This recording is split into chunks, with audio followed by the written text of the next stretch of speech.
नमस्कार मित्रांनो, A1 मराठी स्टोरीमध्ये तुम्हा सर्वांचे मनापासून स्वागत करते। माझं नाव सौंदर्य आहे। आज मी तुम्हाला माझ्या आयुष्यात घडलेली अशी एक घटना सांगणार आहे। ही घटना घडली तेव्हा माझं लग्न होऊन अवघे 6 महिने झाले होते। माझा नवरा राहुल एका खाजगी कंपनीत काम करायचा। त्याच्या नोकरीमुळे त्याला अनेकदा 4-5 दिवस बाहेर गावी जावं लागायचं।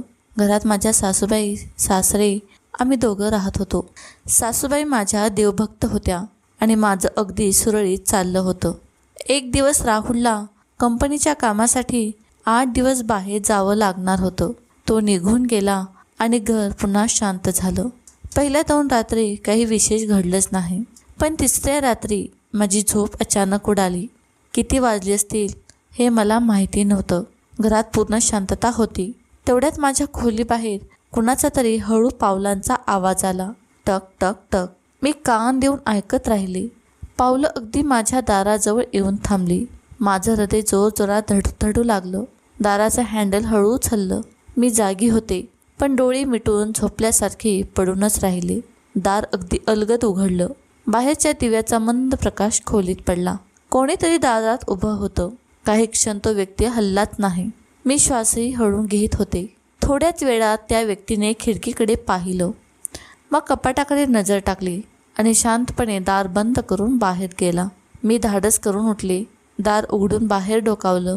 कॉरिडॉरमध्ये माझे सासरे त्यांच्या खोलीकडे जात होते। मी क्षणभर स्तब्ध झाले। इतक्या रात्री माझ्या खोलीत? पुढच्या सकाळी मी हा विषय काढायचा विचार केला, पण नाश्त्याच्या टेबलावर सासरे नेहमीप्रमाणे शांत बसले होते। त्यांच्या चेहऱ्यावर काहीच वेगळं नव्हतं। मला वाटलं कदाचित मी स्वप्न पाहिलं असेल, पण त्या रात्री पुन्हा तेच घडलं। रात्री 12 वाजल्यानंतर पुन्हा पावलांचा आवाज, पुन्हा दार उघडलं, पुन्हा तीच सावली आणि पुन्हा काही क्षण उभं राहून शांत पेहरे बाहेर जाणं। आता हा योगायोग नव्हता। सलग 5 रात्री हेच घडत राहिलं। मी पूर्णपणे अस्वस्थ झाले। एके दिवशी मी मुद्दाम खिडकीची कडी अर्धी उघडी ठेवली। दुसऱ्या दिवशी सकाळी ती बंद होती। खोलीतल्या खुर्चीची जागा बदललेली होती। माझ्या टेबलावर ठेवलेला टॉर्च वेगळ्या बाजूला ठेवलेला दिसला। कोणीतरी माझ्या खोलीत येत होतं, पण काहीही चोरलं जात नव्हतं। मी राहुलला फोन करावा का असा विचार अनेकदा केला, पण ठोस पुरावा नसताना घरात संशयाचं वातावरण निर्माण करायचं मला योग्य वाटलंच नाही। त्या दिवशी दुपारी मी स्वयंपाकघरात गेले तर सासूबाई म्हणाल्या, सौंदर्या, आजपासून रात्री झोपण्याआधी सगळ्या खिडक्यांनी बंद करून घे। मी विचारलं, का हो आई? त्या क्षणभर थांबल्या। तुझे बाबा सांगत होते, आजकाल गावात काही अनोळखी लोक फिरत दिसत आहेत। त्यांच्या बोलण्याने माझ्या मनात आणखीन प्रश्न निर्माण झाले। जर गावात अनोळखी लोक फिरत असतील तर सासरे रोज रात्री माझ्या खोलीत येऊन नेमकं काय पाहत होते? त्या रात्री मी एक निर्णय घेतला। आज मी झोपणार नव्हते। आज मला सत्य जाणून घ्यायचं होतं। रात्री 12:30 वाजली। घरात नेहमीसारखी शांतता पसरली।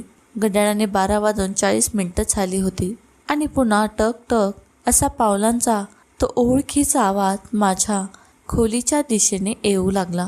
माझं हृदय इतक्या जोरात धडधडत होतं की त्याचा आवाज बाहेर ऐकू जाईल की काय अशी भीती मला वाटत होती। मी डोळे मिटून झोपल्याचं नाटक करत पडून राहिले। दाराचं हँडल हळू खाली झालं। दार अलगद उघडलं। यावेळी मी डोळ्यांच्या कोपऱ्यातून पाहिलं। दारात नेहमीप्रमाणे माझे सासरे उभेच होते। त्यांच्या हातात एक छोटासा टॉर्च होता, पण त्याने तो चालू केलाच नाही। बाहेरच्या मंद प्रकाशात त्यांनी आधी खिडकीकडे पाहिलं, मग कपाटामागे नजर टाकली। त्यानंतर ते सरळ माझ्या पलंगाजवळ आले। माझा श्वास अडकला। मी डोळे मिटून शांत पडून राहिले। ते 2-3 सेकंद माझ्याकडे पाहत उभे राहिले, पण त्याने मला स्पर्श केलाच नाही, आवाज दिला नाही। त्याने फक्त माझ्या पलंग शेजारी ठेवलेली लोखंडी खिडकीची कडी पुन्हा एकदा तपासली। कडी घट्ट लावली, मग ते वळले आणि हळूच बाहेर निघून गेले। दार बंद झाल्याचा आवाज येताच मी उठून बसले। हे नेमकं चाललंय तरी काय? माझ्या डोक्यात एकच प्रश्न फिरत होता। जर त्यांना खिडकीचीच काळजी होती तर दिवसा मला सांगू शकले असते, रोज मध्यरात्री का? दुसऱ्या दिवशी सकाळी मी पूर्ण घर निरखून पाहिलं। माझ्या खोलीच्या खिडकीबाहेर माती होती। त्या मातीत मला काही पावलांचे ठसे दिसले। ते घरच्यांपैकी कुणाचे वाटत नव्हते। मोठ्या बुटांचे ठसे, जणू रात्री कोणीतरी खिडकीपर्यंत येऊन गेलं होतं। मी घाबरून गेले। पण मी कोणाला काही सांगितलं नाही.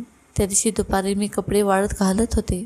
तेवढ्यात रस्त्याच्या पलीकडे उभा असलेला एक अनोळखी माणूस माझ्याकडे एकटक पाहत असल्याचं मला जाणवलं. मी त्याच्याकडे पाहत तिथे निघून गेला. माझ्या अंगावर शहारा आला. त्या रात्री जेवण झाल्यावर सासरे अचानक म्हणाले, सौंदर्या, आज रात्री खिडकी उघडी ठेवू नकोस. मी आश्चर्याने त्यांच्याकडे पाहिलं. मी काही उत्तर द्यायच्या आधी ते उठून त्यांच्या खोलीत गेले. त्यांच्या आवाजात काळजी होती, पण कारण नव्हतं. माझा संशय दिवसेंदिवस वाढत होता. शेवटी मी ठरवलंच, आज ते माझ्या खोलीत आले की मी त्यांच्या मागे जाणार. रात्री 12 वाजून गेले.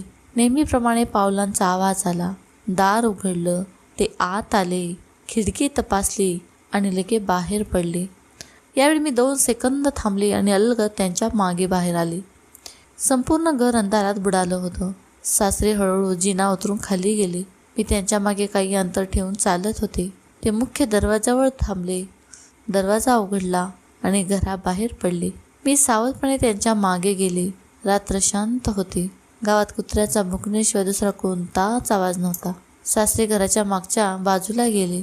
तिथे जुनं गोदाम होतं. ते गोदाम अनेक वर्षापासून बंद होतं. मी कधीच तिथे गेले नव्हते.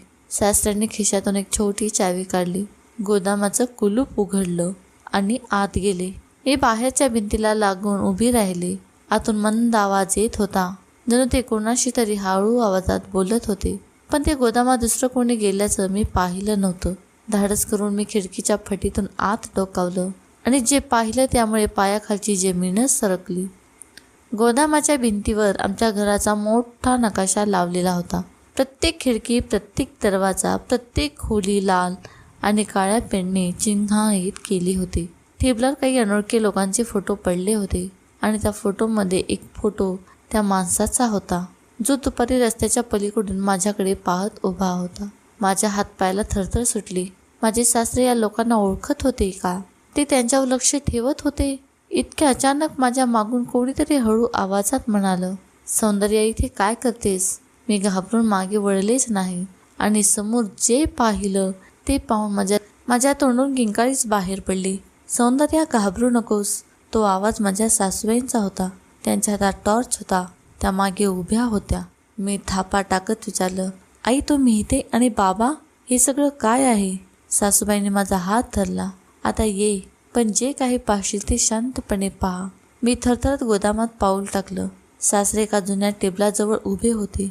त्यांनी आमच्याकडे पाहिलं, पण त्यांच्या चेहऱ्यावर राग होता. उलट ते जणू दिवस कधीतरी येणारच होता अशा शांतपणे आमच्याकडे पाहत होते. बस सौंदर्या, ते हळू आवाजात म्हणाले. माझं लक्ष पुन्हा त्या भिंतीच्या नकाशाकडे गेलं. आमच्या घराचा प्रत्येक कोपरा त्या चिन्हांकित केला होता. टेबलावर 3 फाईल्स होत्या.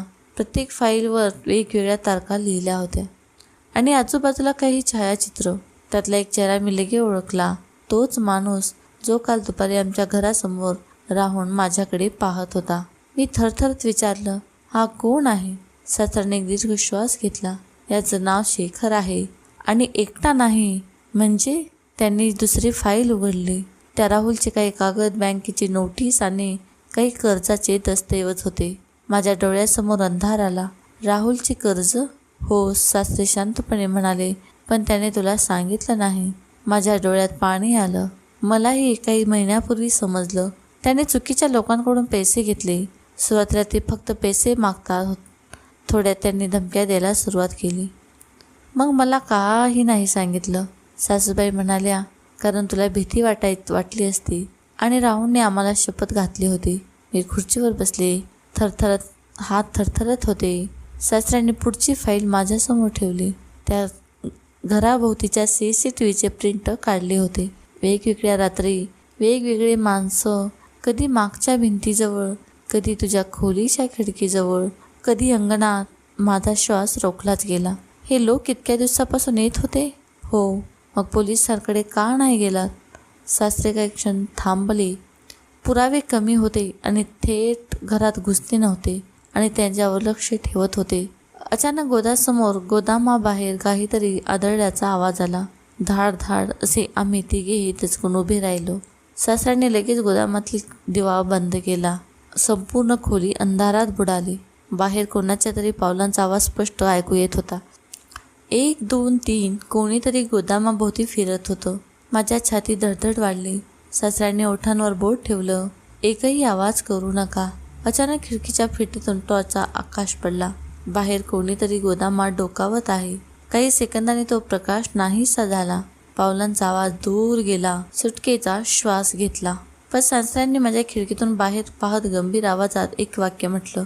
ते आता फक्त घराजवळ लक्ष ठेवत नाहीत. म्हणजे त्यांनी आता कळलं की आपल्यालाही त्यांच्याबद्दल माहिती मिळाली आहे. त्या क्षणी माझ्या लक्षात आलं, खरं संकट आजपासून सुरू झालं होतं. त्या रात्रीनंतर सासऱ्यांनी मला सगळं सत्य सांगितलं. राहुलने व्यवसायासाठी चुकीच्या लोकांकडून कर्ज घेतलं होतं. सुरुवातीला ते फक्त पैसे मागत होते, पण नंतर त्याने घरावर लक्ष ठेवायला सुरुवात केली. राहुल बाहेरगावी असताना त्यांनी अनेकदा घराभोवती फेऱ्या मारल्या होत्या. त्यांच्या नजरा नेहमी माझ्या खोलीच्या खिडकीवरच असायच्या. म्हणून माझे सासरे रोज रात्री माझ्या खोलीत यायचे. ते मला उठवायचे नाहीत, घाबरावायचे नाहीत. ते फक्त खिडक्या, दरवाजे आणि घराभोवती हालचाल तपासायचे.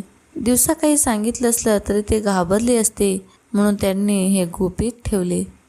दुसऱ्या दिवशी सकाळी सासऱ्यांनी त्यांच्या ओळखीच्या एका पोलीस अधिकाऱ्याला सगळी माहिती दिली. घराभोवती लपून नजर ठेवण्याची व्यवस्था करण्यात आली. त्या रात्री पुन्हा तेच लोक घरात घुसण्याचा प्रयत्न करू लागले, पण यावेळी पोलीस आधीच सापळा लावून बसले होते. काही मिनिटातच सर्व आरोपी पकडले गेले. चौकशीत त्यांनी राहुलला धमकावण्यासाठी आणि कुटुंबावर दबाव आणण्यासाठी घरावर लक्ष ठेवण्याची संपूर्ण कबुली दिली. काही दिवसांनी राहुल घरी परतला. त्याने डोळ्यातले पाणी आणि सगळ्यांची माफी मागितली. त्यांच्या निर्णयामुळे संपूर्ण कुटुंब संकटात पडलं याची त्याला जाणीव झाली होती.